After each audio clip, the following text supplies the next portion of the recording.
biblical book of Ecclesiastes, and I wanted to walk through some of the things I do when I start a book study. First thing I do is head over to Amazon and do a search. In this case, we're searching for Ecclesiastes and look for several books there. I'm looking not so much for commentaries, although I might get a commentary if it's maybe.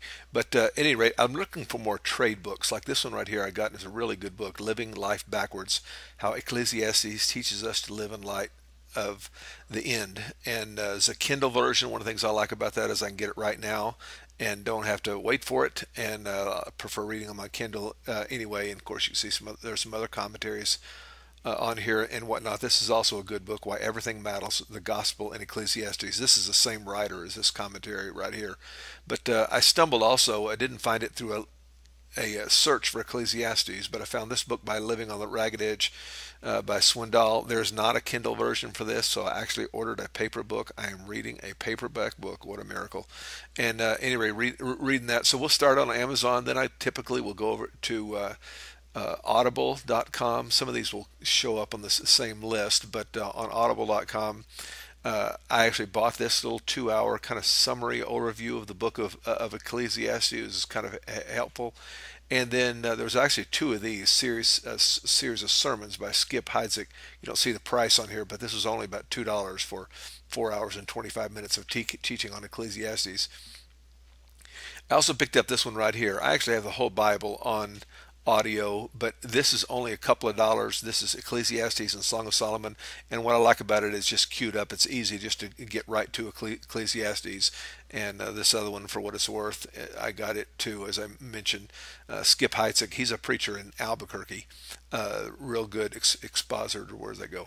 This one right here, 11 hours of content here, and I say that was about $2. So we start with Amazon, then we go to Audible. I listen to more books than I read, and so when I walk or drive, I'll sometimes be listening to book. Then I don't usually buy too many of these, but I'll typically look at Logos Bible software. That's the Bible software I use, and I don't buy them because I don't like Logos Bible software. I do like Logos Bible software, but I have so many commentaries already, I usually don't need to buy any more. And all the ones that are grayed out here are ones I already own, so you can see. I don't have as many as I thought I did, but at any rate, you can see I have quite a few of these.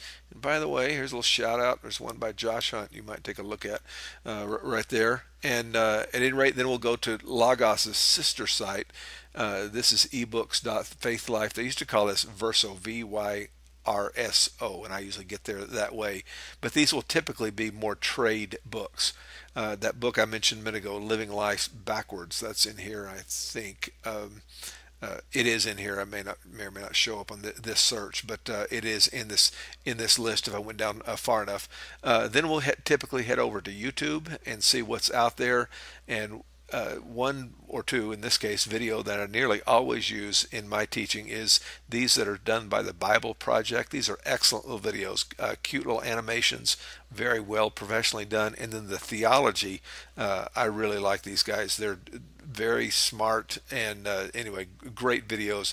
I'll probably use both of these before my series is finished. I didn't use. Usually, I use one on the first week, which was last week for me, and I didn't use one. But I'm going to use one this week, and probably then another one in a week or two.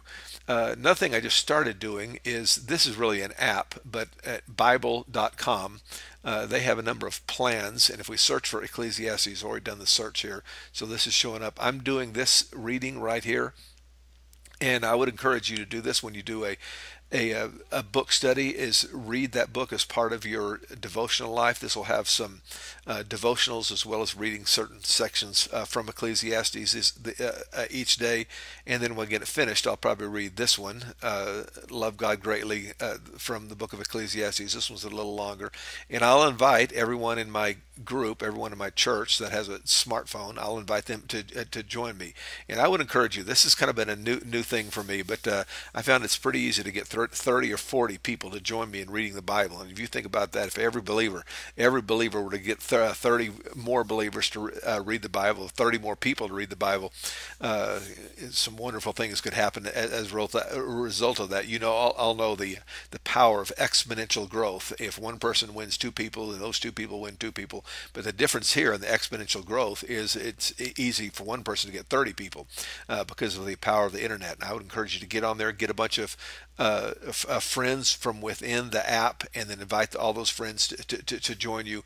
And I think it's a great tool that has a lot of potential, and I think will build some community in your group if you can get all your people reading on the same Bible book and devotional plan. And it's just a light and friendly way.